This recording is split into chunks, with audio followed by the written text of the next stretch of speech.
Tantos días encerrada me han hecho valorar todo lo que tenemos día a día. Tal vez nos parezca insignificante, pero os juro que de estos días salen muchos más con empatía.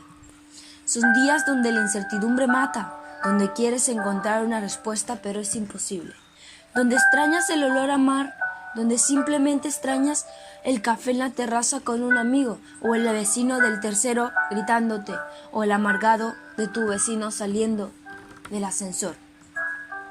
En esta situación cada uno tiene su punto de vista, pero lo importante es que estamos en casita.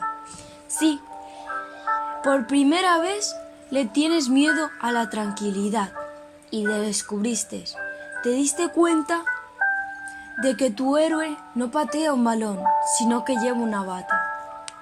Será un camino largo, que se nos hará eterno, pero siempre al final habrá una recompensa. Descubriste facetas que ni tú sabías que te pertenecían.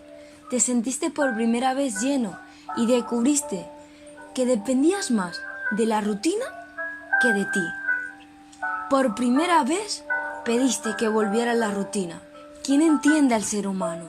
Yo trato de comprenderlo día a día, pero se me hace imposible. Recuerda lavarte las manos. Es un hecho importante. Sal de casa para lo necesario y por favor, cuídate. Estamos en tiempos difíciles, pero por favor, no salgas de casa. Quédate en casa.